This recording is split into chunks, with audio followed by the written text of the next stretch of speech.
Hey guys, Dr. Dobson. Going to be doing a 1.7 MODB direct restoration in this video.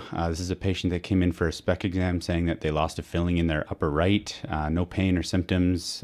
So we see clinically here that there is a missing filling, a DO filling. There's an intact MO filling, but when we take an x-ray, we can see that there's a big cavity between the teeth. So we say that the tooth probably needs a crown because the crack line you can see here on the progress photo, but we need to address this cavity stat so that we can maintain the pulp vitality, which was vital when the patient presented very clearly on EPT and cold. So we froze them up and did a quick MODB to address the caries.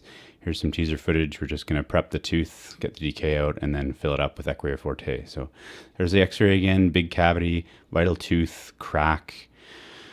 So build up and crown is indicated. We're going to get started with the footage here. We would have frozen with articaine and applied a rubber dam. And we're basically just going to go in with a Fisher burr, remove all the old restorative material and to access the carious lesion, and then we'll begin excavating the caries.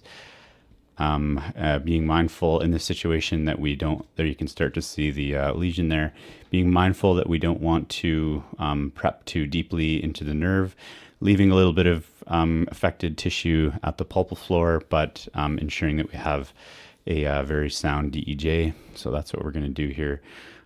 Lesions mostly on the lingual aspect of the tooth, as they often are. So we'll go in between. There's, you can appreciate the lesion there once we've prepped out the old composite restoration. And we'll just basically go between our diamond Fisher burr and our slow speed carbide until we're satisfied with how it looks, and we're getting pretty close here. And then we'll direct our attention to the occlusal portion of the tooth to do our preparation there before we matrix and restore. So they're basically happy with the interproximal box there. So we'll take a large round diamond and just ensure that the prep has smooth internal surface so that the restorative material bonds properly.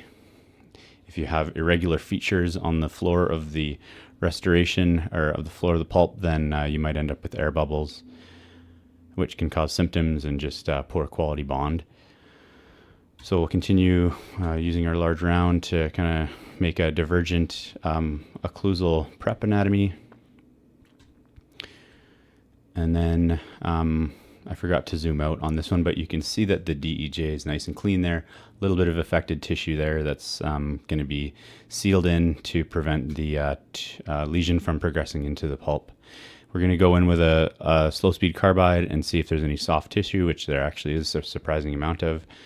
And basically doing our determination of if there's carious tissue or not with tactile sensation with a small carbide.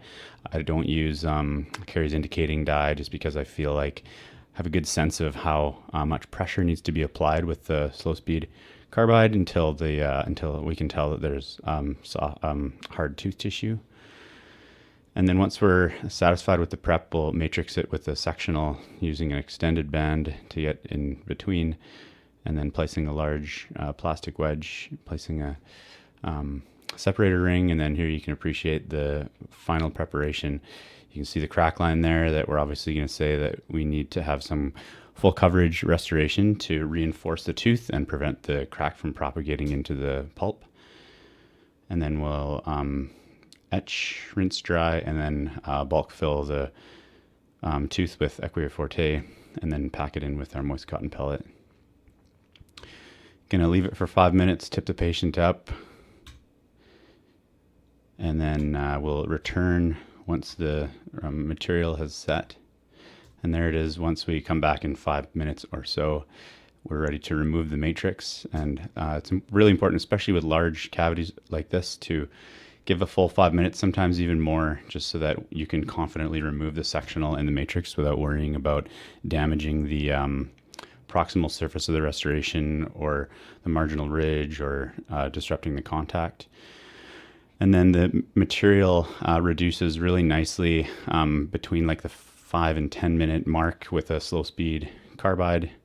If you leave it too long, you'll have to use a high speed diamond, but there's a really good consistency to finish and do the occlusal adjustments. We'll just take a flame here and remove any excess around the interproximal. And that's pretty much it. Unfortunately, in Canada, we basically have to code if we're going to be planning a crown, that it's a different code versus if it's a filling. And we just have to ask the patient straight up, are you planning on getting a crown on this tooth? They said no. So this was actually coded as a 17 MODB. And we'll see how the tooth does. If it does fracture, I imagine that it will be a hopeless prognosis, but that's that one.